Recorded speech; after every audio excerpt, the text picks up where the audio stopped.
Yo, how's it going? YouTube, back in the video, and today I'm going to be talking about how Shaedon Sharpe could make the 2022 NBA draft class one of the best of all time. Now, if you haven't known, Shaedon Sharpe is a player that was in the 2023 draft class, but he reclassified, and now he is eligible to play and go into the 2022 draft. Now, although he hasn't taken the court for Kentucky yet, he will at some time this season, and I think he is going to be a very, very good player, and so does a lot of people, as he's already in like the top half of the lottery, at least projected to be that high, assuming he does play at the level everyone expects him to when he actually gets a chance at Kentucky. Now, when that's going to be, no one really knows, but it should be sometime coming up. So I'm assuming if you clicked on the video, you at least know somewhat of what's going on, but that's pretty much the basis of the whole point in this video. And I'm going to get into how I think Shaedon Sharpe is going to strengthen an already extremely strong draft class. So if you want to hear all about that in this video, hit the like button, hit the subscribe button, and the absolute word to me. And without further ado, without rambling on too much, let's get right into this video. The first thing I think that he really helps with his draft class is he strengthens an already huge strength of this class,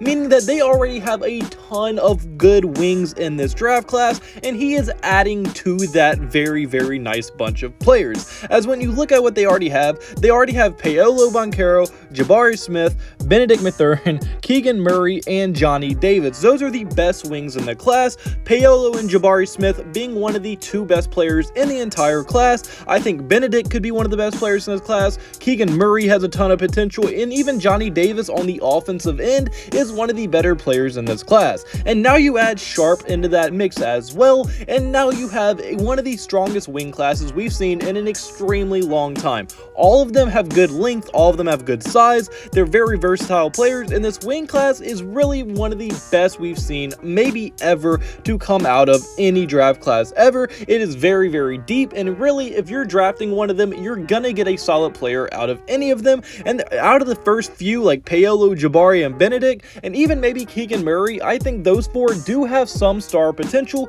Paolo and Jabari being the most guaranteed stars, Benedict being like a level under them, and then Keegan Murray being a level under Benedict Mathurin. And I think Sharpe has a very, very good chance of maybe even joining the Benedict class, or even maybe if he plays extremely good, could join Jabari Smith and Paolo's level of play and level of stardom, like guaranteed levels going into the NBA. Now, I'm not as high on Johnny Davis, but I still think he will be a very good player. So now with the addition of Sharpe to this wing group, that leaves legitimately, in my opinion, 5 potential stars in just a small forward position alone, and that is extremely impressive for any draft class. Like, I think all of them, 5, could be an all-star with Sharpe now being added to the group. And even without Sharpe, I think there was 4 potential all-stars in that group. So for sure, this is one of the most stacked wing classes we've ever seen, and now that you add Sharpe to it, it makes it even stronger and even that much more intriguing to look at and watch how they could develop once they are drafted into the NBA in the 2022 NBA draft.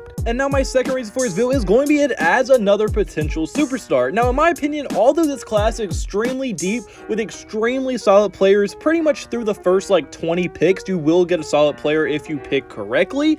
I just don't think there's a lot of superstar talent in this class. Now, a lot of classes don't have any superstars, so this class that even have a potential of multiple is pretty cool, as I think Paolo is probably the most close thing to a guarantee to have a superstar in this class. But then you have other players who I think Jabari Smith could be a star, but I don't think it's guaranteed. Chet Holmgren has a ceiling of a superstar, but I don't know if he will get to that ceiling. But then I think Sharpe has also tons of superstar potential written all over him. So adding another potential superstar to this class could be huge for it when it goes in the long run. Because when you look back at this class, you usually look back at NBA classes and judge them by who the best players in that class are. And I think Shaedon Sharpe legitimately gives this another maybe franchise level player, as right now I think Paolo is the only one you can look at and see a direct future for him becoming a team's franchise player.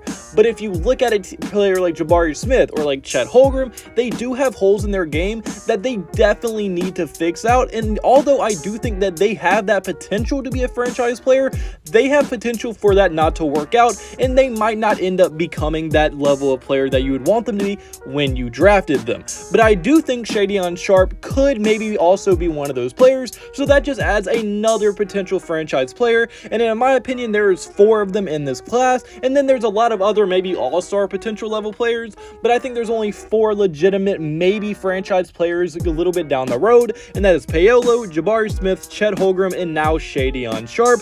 And now this is saying a lot for a player who hasn't even played a minute in college yet, and my opinion on him could easily change if he tanks when he plays for Kentucky. But in his high school tape, what he showed against other elite prospects, he looked very, very good, and he can do pretty much everything you want your wing to do on the court. He can score from all 3 levels, he's athletic, he can play defense, he's lengthy, he's pretty much everything you want in a player. So from the eye test and seeing what I've seen from him so far, he has looked very, very good, albeit being against other good high school players. So hopefully in college he can keep this play up, or maybe even play a little bit higher than people might expect. But if he does tank, then obviously my opinion is going to change on him, and that is very, very possible with him not playing any college minutes yet.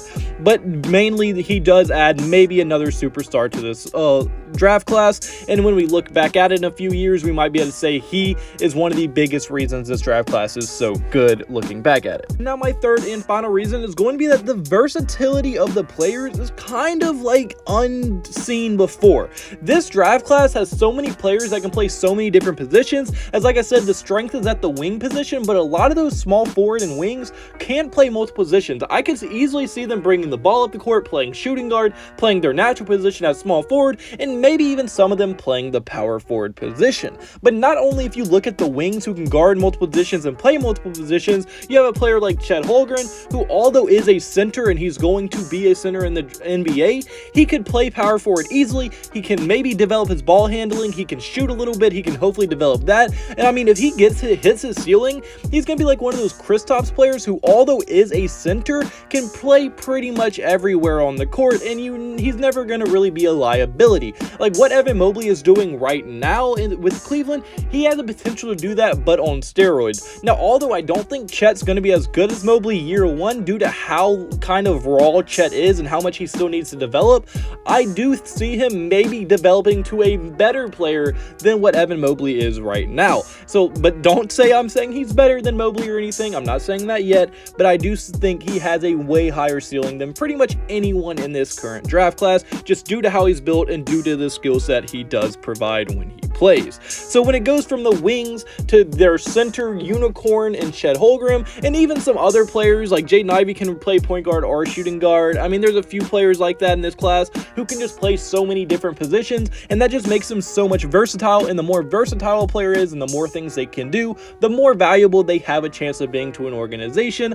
So I think this draft class could be a very valuable one to a lot of different organizations and could really change teams' future if they're picking at the higher end of the lottery, or maybe even mid to late lottery, anywhere really in the first round. You're probably going to be getting a semi-solid player, and I think for sure for some teams this draft class is going to be where their teams start to turn around, and I think they're extremely strong and extremely deep in many different ways for the 2022 class, and I think teams are going to benefit a ton from it.